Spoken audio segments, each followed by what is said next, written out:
This is the best of the week on Relevant Radio. Let's go to James in Phoenix. Good morning, James.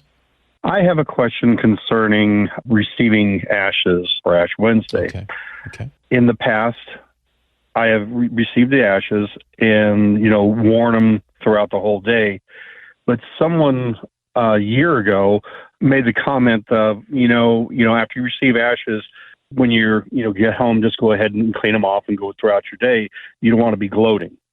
And it's like, I don't really consider it gloating. So my question to you is it customary for us to wear the ashes throughout the whole day? Do we, wash them off after, service and on our way to work? There are two distinct schools of thought on this, and I'll share what they both are, and then I'll offer you my sense of it. The first is that, as it's more customary when you receive ashes on Ash Wednesday, that you just wear it throughout the day, and it's a sign of your Christian witness. It would be something similar to wearing a cross lapel pin, or some other identifiable marker that you are a follower of Jesus Christ. It would be in that category, and that's a good thing. In other words, you're publicly witnessing to the life, death, and resurrection of Jesus Christ in the form of this sacramental, which is the ashes. Another school of thought is based upon, I don't know if I'd call it a misreading, but I think a bit of a misreading of Matthew chapter 6, when Jesus is speaking in verse 16 about fasting. He says, "And when you fast, do not look dismal like the hypocrites, for they disfigure their faces, that their fasting may be seen by men. Truly I say to you, they have received their reward.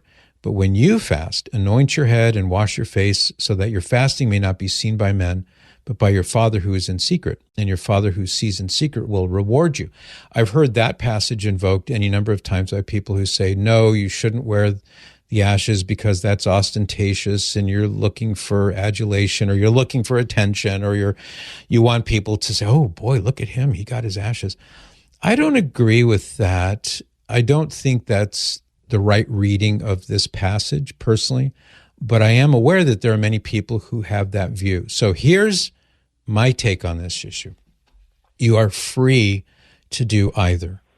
The church imposes no requirement. The church doesn't even impose a requirement of ashes at all. I mean, it's strongly recommended, it's encouraged, but it's not required. But if you do have the benefit of receiving ashes, you have complete freedom to follow either school of thought. You can wear them proudly and know that you're not doing anything wrong. You can wash them off so as not to draw attention to yourself, and you would not be doing anything wrong there. You have that freedom.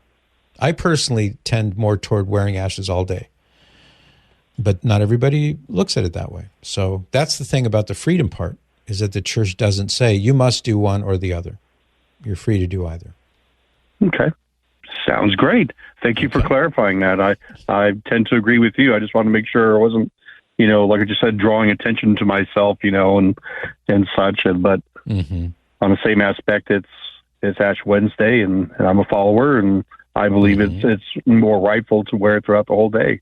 I do too. And boy, if ever there were a time when we need to have that countersign, the sign of contradiction, the sign of the cross, the sign of Jesus in the presence of the world, now's that time, if you ask me. So I think it's a plus, not a negative, to wear your ashes publicly. Thank you very much. You're welcome, James. Thank you. Like what you just heard? Share it with your family and friends. And thanks for listening.